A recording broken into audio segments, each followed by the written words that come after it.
teza na kila kitu katika mwili wa bibi yako, lakini tu usiingie pale ndani. Hadithi nyingine Mtume asema laka ma fauka lisani, ni zako zilizoko juu ya kitovu. Sasa hapo utajua wewe.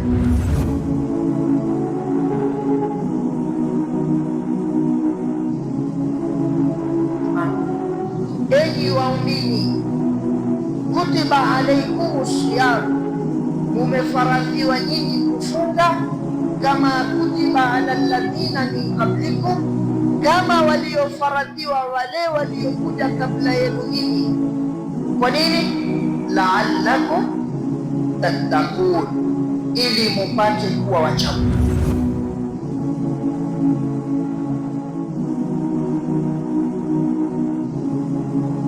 Utafunga miezi miwili yenye kufuatana, utafunga 60 days non-stop, siku ya kwanza, ya pili, mpaka 60. Na lau utafunga mpaka 59, ikatokea dharura ikakupelekea wewe ufungue, baada dharura utaanza tena wani.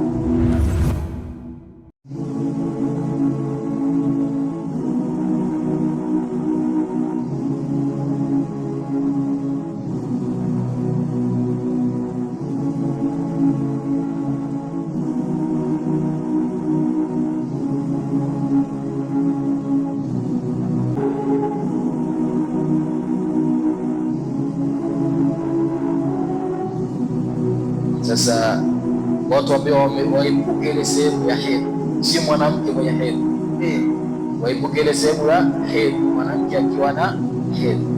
Sasa mtu ndiye amemwingilia mwanamke wake akiwa na hedhi, hukumu yake ni nini katika dini? Kuna kafara ama hukumu yake ni nini katika dini? Na kitu cha kwanza tufahamu ya kuwa mke wako akiwa na hedhi hujaambiwa umuhame.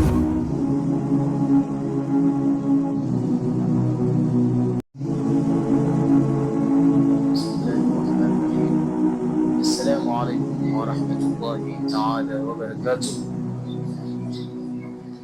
الحمد لله والصلاة والسلام على رسول الله وعلى آله وأصحابه ومن والاه، أما بعد.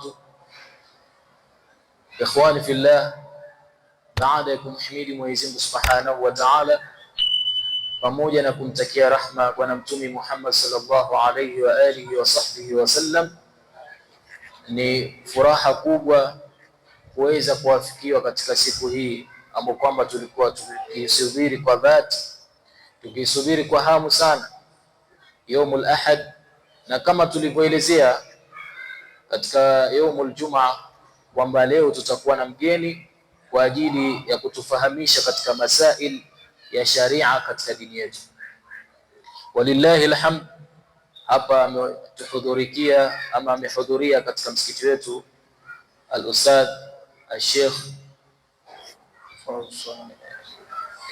Fawz Saleh Muhammad, ambaye kwamba alikuwa ni imam katika Masjid Quba Nairobi, na ni mtu ambaye kwamba ni mutaharrik katika da'wa, ni mtu ambaye kwamba ni mtu Mwenyezi Mungu amemruzukia katika ilmu.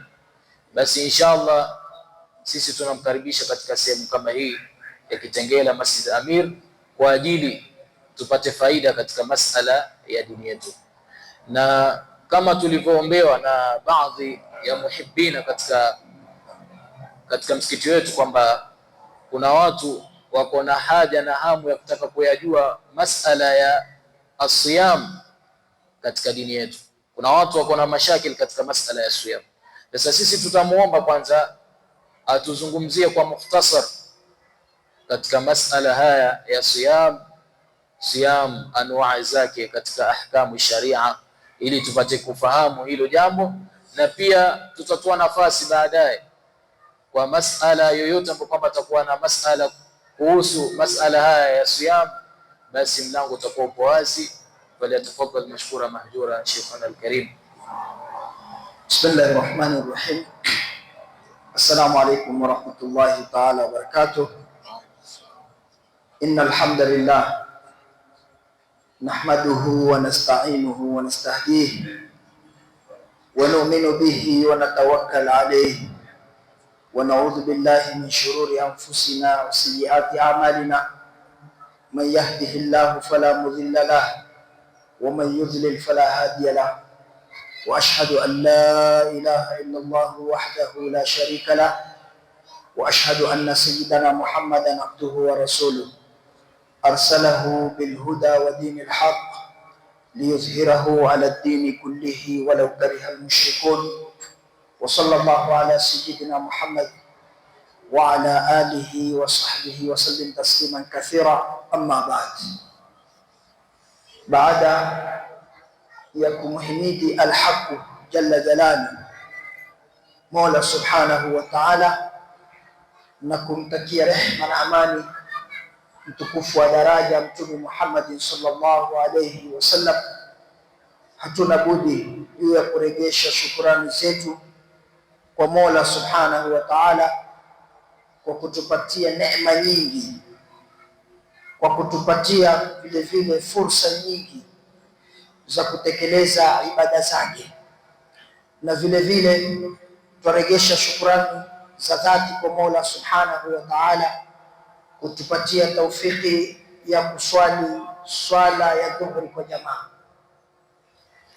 Tuko katika ulimwengu ama mwezi wa Ramadhani, na mwezi huu tumesikia kuanzia mwezi ulipoingia mpaka tarehe ya leo, kwa sehemu nyingi katika mitandao, katika misikiti, katika mitaa, tumesikia watu wanavyouelezea mwezi mtukufu kama huu.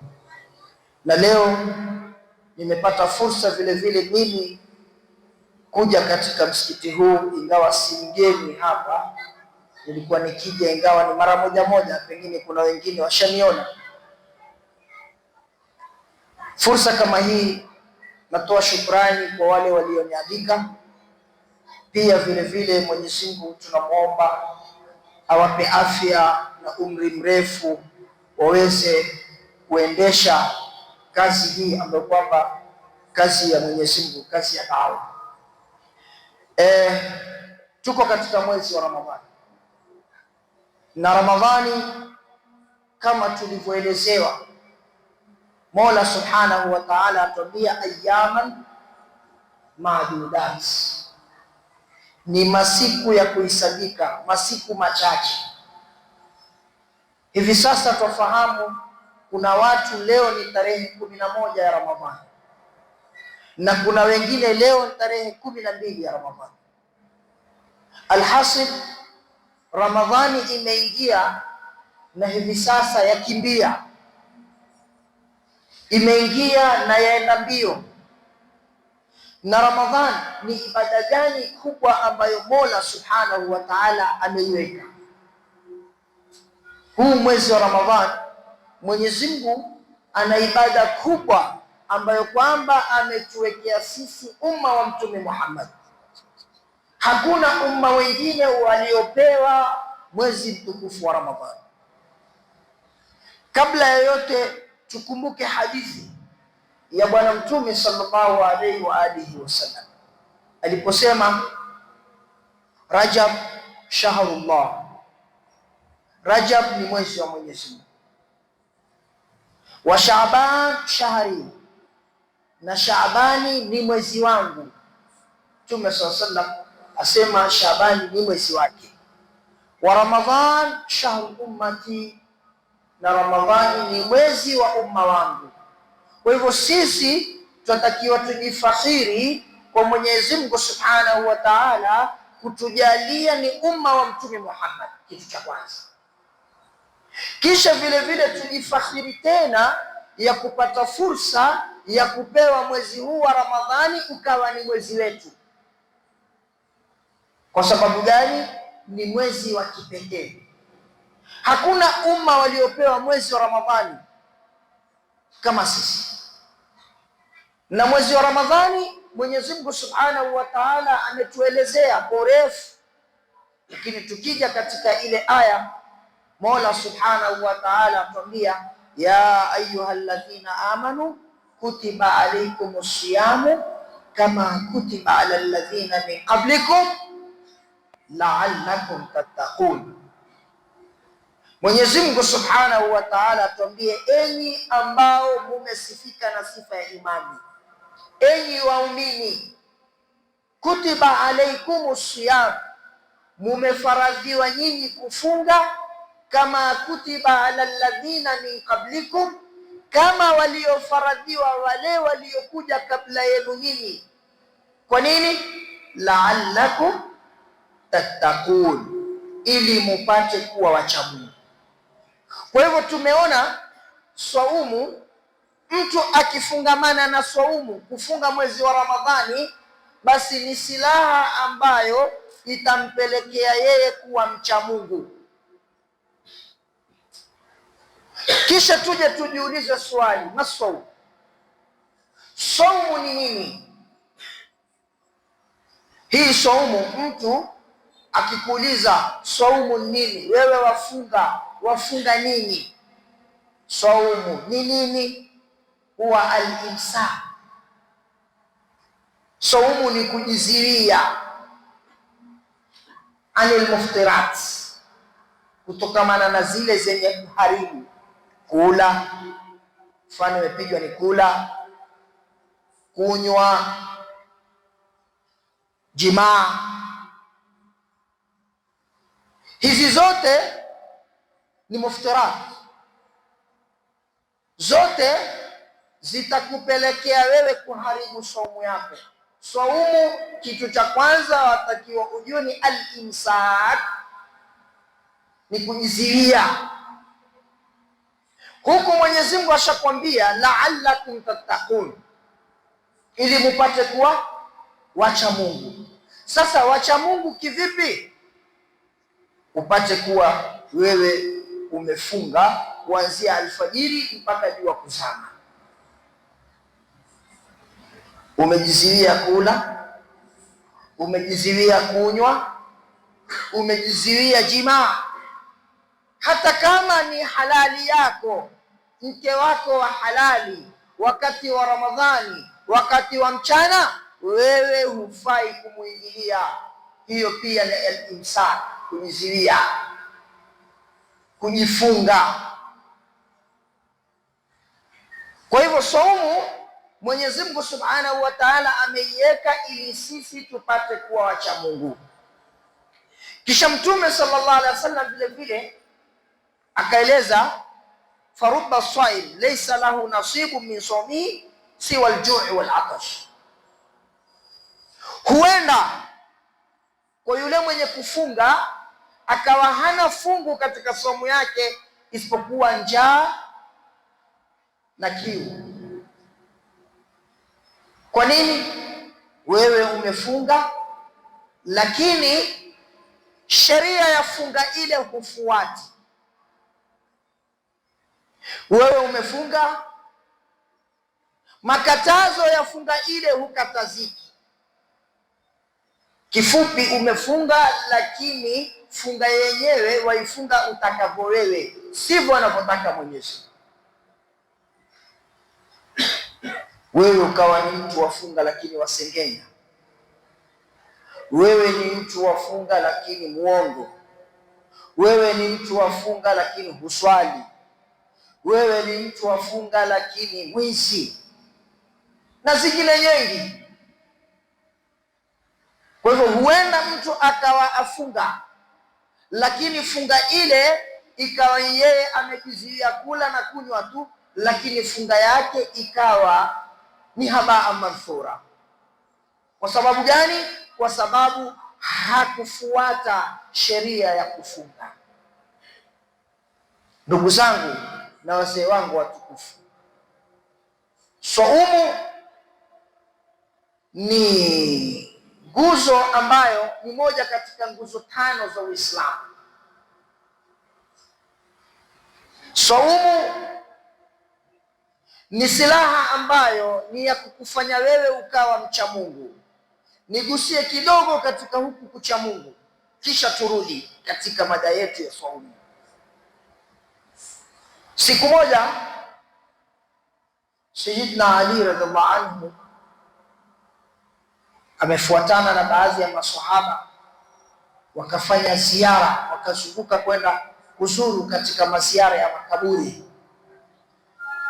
Alipofika makaburini, akayaangalia makaburi, kisha akayaambia makaburi, yani akawaambia waliomo ndani ya makaburi, fa amma diyaru fakad sukinat, ama majumba yenu yameshakaliwa,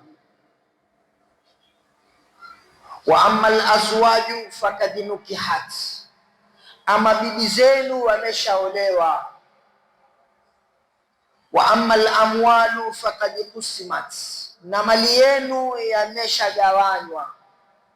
Hadha khabaru ma indana, hizi ni habari zilizoko kwetu duniani. Sayyidina Ali awaambia wale waliomo makaburini, lakini kwa mwenye akili hawaambii walioko katika makaburi, anawaambia wale aliofuatana nao. Akawaambia majumba yameshakaliwa, baada ya nyinyi kufariki majumba yenu yamekaliwa na watu wengine. Wa amma alazwaju fakad nukihat, mabibi zenu wale mlikuwa mkiwapenda, baada ya nyinyi kufariki mabibi nao wamekwishaolewa na waume wengine. Wa amma alamwalu fakad kusimat, na mali yenu yale mlioyachuma na bidii, fakad kusimat, yameshagawanywa. Hadha khabaru ma indana, hizi ni habari zilizoko kwetu. Fama khabaru ma indakum, na nyinyi mliomo ndani ya makaburi muna habari gani mwaweza kushare na sisi?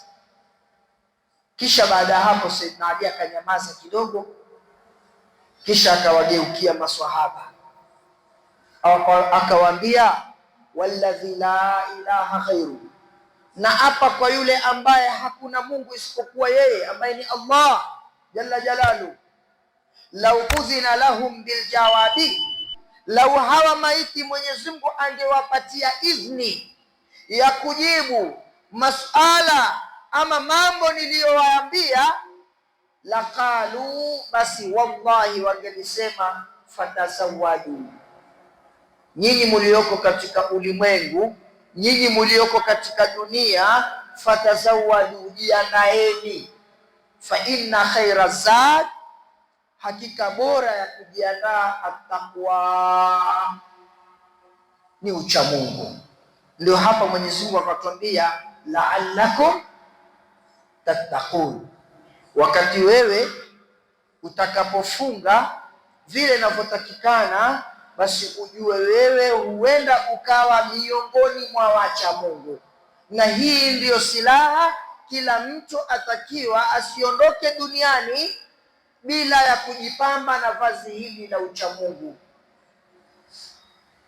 Kwa hivyo ndugu zangu na wazangu watukufu, tuko katika Ramadhani, 10 la kwanza ndilo hilo limeenda. Nani ana hakika ya kuwa saumu yake imekubaliwa? Ni nani alifunga saumu vile anavyotaka Mwenyezi Mungu? Na ni nani alizembea? Na ni nani alicheza katika haya masiku yamepita? Ndugu zangu, saumu ni muhimu sana mwanadamu afungamane nayo vilivyo. Uchunge ulimi wako, kwa sababu ulimi huenda ukakuharibia saumu yako.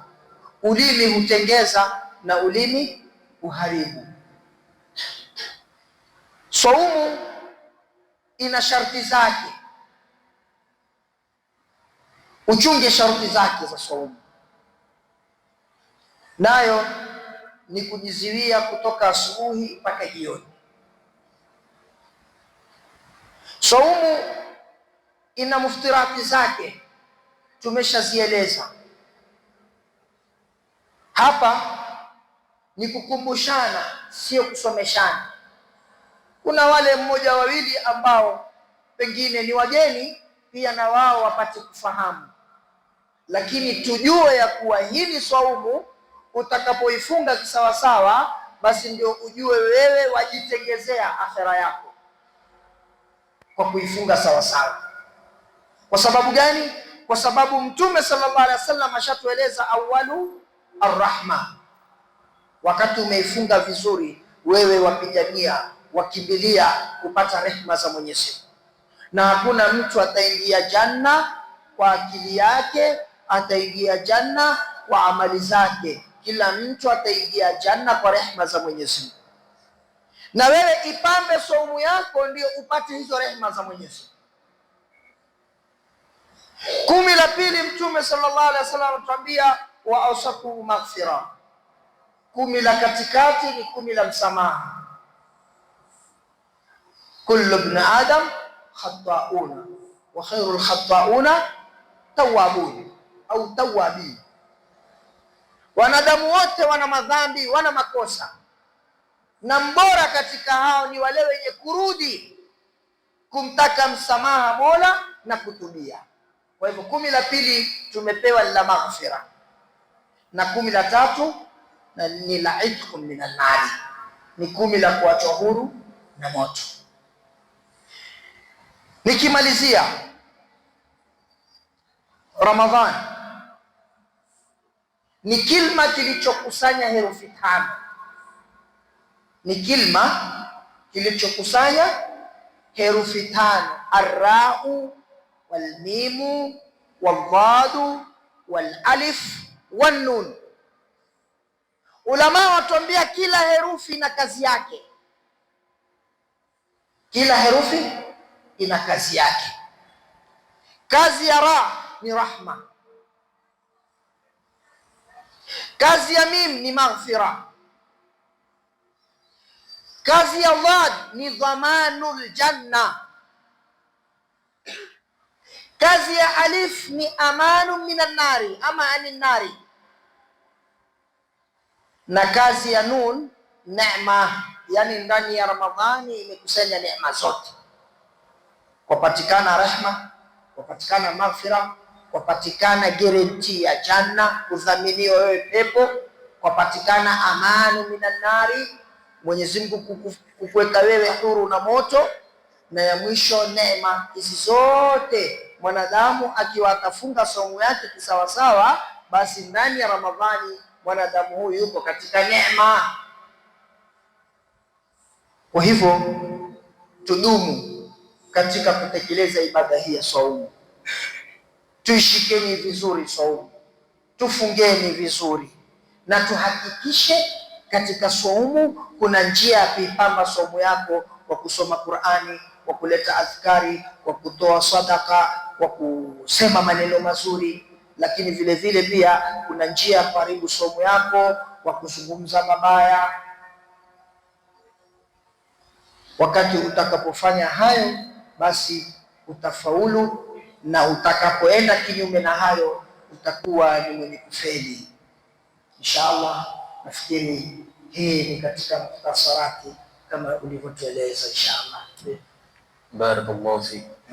Inshallah nadhani tumefaidika kwa machache ambayo kwamba amezungumza Sheikh wetu Sheikh Fauzi Saleh Muhammad, Mwenyezi Mungu ambarikie. Naam, ndugu katika iman, tulitangaza kwamba ikiwa mtu yuko na masala atauliza hapa, na alhamdulillah kuna watu washatuma masala yao ambao kwamba ni wanawake, wengine hawezi kuwa mbele hapa, kwa hiyo tumeyanukuu na inshallah tutayasoma hapa mbele yake Sheikh, na yeye atatupatia majibu inshallah taala. Swali la kwanza ambalo kwamba tuliulizwa ni ipi hukumu ya mtu aliyemwingilia mke wake mchana wa Ramadhani? Yani huyu ni mtu ambaye kwamba ameoa ndoa ya halali, lakini mchana wa Ramadhani akamwingilia mke wake, hukumu yake katika sharia ni gani? Inshallah Sheikh atatupatia jibu lake. Naam, tatajibu katika masala kama hayo, man jamaa zawjatahu fi nahari Ramadhan amidan mukhtaran faqad afsada sawma. Yoyote mwenye kumwingilia mke wake mchana wa mwezi wa Ramadhani kwa kusudi, basi mtu huyu ameifisidisha saumu yake imeharibika. Wa alayhi alqadha, kitu cha kwanza baada ya Ramadhani lazima ailipe hiyo siku. Wa tauba, na atubie. Maujubi kafara, pamoja na kufanya kafara, kutoa kafara. Tena almughalladha, kafara iliyo nzito. Yoyote ambaye atamuingilia mke wake katika mwezi wa Ramadhani mchana kweupe na hali ya kuwa ni siku ya saumu, basi mtu huyu saumu yake kitu cha kwanza imeharibika. Kisha na baada ya Ramadhani lazima ilipe hii siku na atubie na atoe kafara. Kafara nini? Aache huru mtumwa. Kama hakuna mtumwa, ataacha huru mtumwa. Huna mtumwa, ulimwengu wa leo hakuna watumwa, hasa huku kwetu hakuna watumwa. Hatujui hizo nchi jirani za Kiarabu, hatujui. Lakini ulimwengu wa kisasa slave trade imeisha, ziliondolewa. Sasa huna mtumwa, utafanya nini? Fasiyamu shahraini mutatabiaini, utafunga miezi miwili yenye kufuatana. Utafunga 60 days non stop, siku ya kwanza, ya pili, mpaka 60. Na lau utafunga mpaka 59, ikatokea dharura ikakupelekea wewe ufungue, baada ya dharura utaanza tena 1. Tumefahamiana?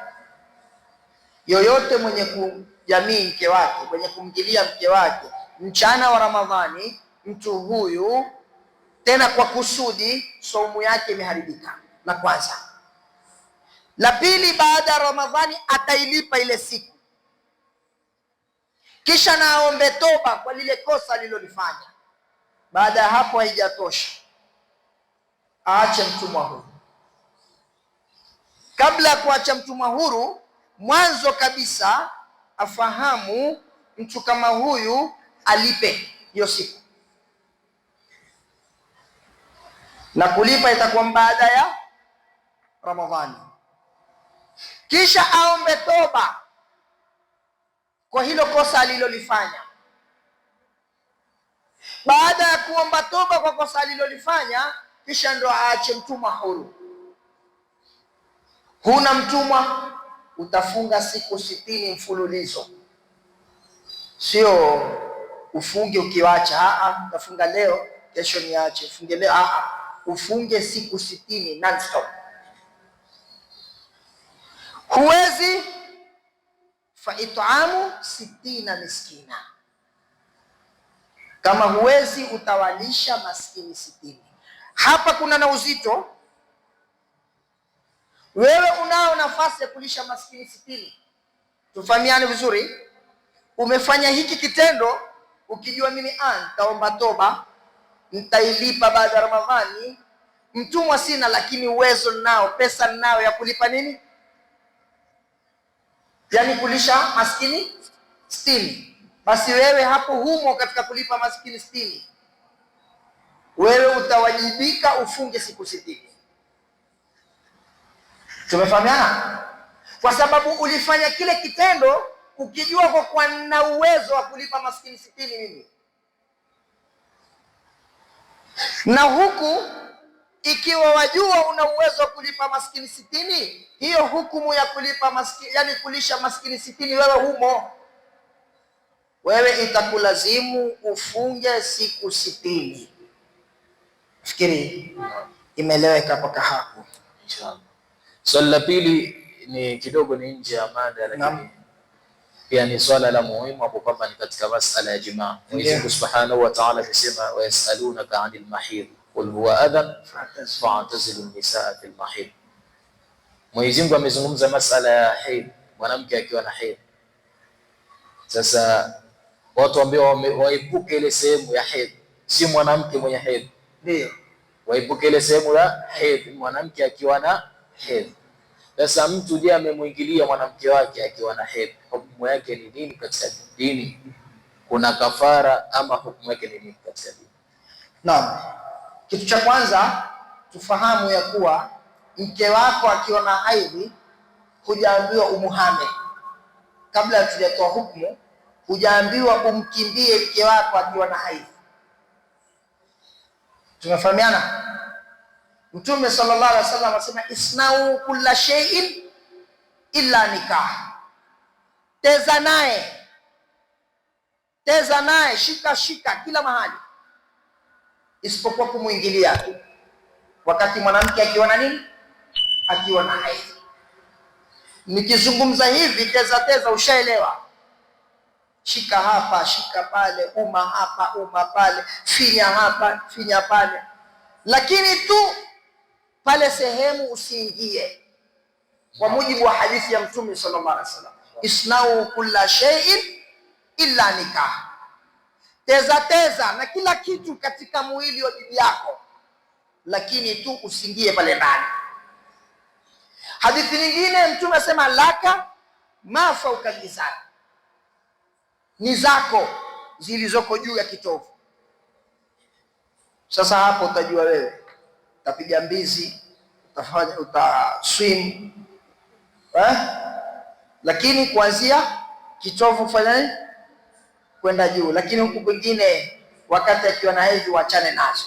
Tuje katika hukumu sasa ya mtu ambaye amemwingilia mke wake akiwa na hedhi, amemgilia mke wake akiwa na hedhi. Salam. Fa innahu la yajuzu lilmuslim an yujamia zawjatahu qabla an tathura min haidatiha thumma taghtasil min alhaidh, liqawli ta'ala wa yasalunaka anil mahidh, kama ustadhi alivyoeleza. Haifai kumuingilia mke wako akiwa na hedhi mpaka ajisafishe. Wala takrabuhunna, Mwenyezi Mungu ashatoa amri, wala takrabuhunna hatta yatuhurna. Hapa ulipoambiwa wala msiwakurubie mpaka wajitwahirishe, sio kukaa karibu, bimaana usiingie mpaka ajisafishe. Na yoyote mwenye kufanya kitendo hicho, fa alayhi tauba wal istighfar, afanye toba na alete istighfari, kisha na kafara yake atatoa dinari 4 na robo, dinari 4 na robo tena ya dhahabu, dinari 4 na robo ya dhahabu. Sasa kwa nini imekuwa hii? Kwa sababu ukiangalia katika hizi kafara hizi za kulipwa ni vitu ghali, kuoneshwa wewe kwa hiki kitu kaa mbali nacho. Lakini lau mtu ana uwezo akafanya akalipa. Kuna wengine mashallah, Mwenyezi Mungu amewajalia, dunia iko katika mikono yao, sio? Watakacho kupata. Basi watu hao mwenye kufanya, kwa sababu ashaambiwa alete istighfari kisha afanye toba, sio? Na alipe. Sasa ashafanya yeye na akalipa, kisha anarudia tena anafanya, analipa. Nini? Ana uwezo. Mtu huyo atakuwa anamchezea Mwenyezi Mungu, na yeyote mwenye kumchezea Mwenyezi Mungu atakutana na yeye yauma la yanfau fihi malun wala banun illa man ata Allah biqalbin salim. Qalbin salim moja ni hiyo. Mwenyezi Mungu anakuambia wala takrabuhunna hatta yatuhurna. Wakati utakapofuata hii amri, basi utakapoenda mbele ya Mwenyezi Mungu utakuwa umeenda biqalbin salim, na moyo uliosalimika. Naam, nadhani tumemaliza. Naam, inshallah. Swali la tatu wameuliza pia, ni ipi hukumu ya mume na mke, wote walikuwa si Waislamu kisha wakasilimu. Lakini walipokuwa si Waislamu, labda walifunga ndoa ya kimila ama walifunga ndoa katika kanisa, wakislimu, je, ile ndoa yao ni yenye kuendelea ama ni katika sharia? Swali nzuri sana.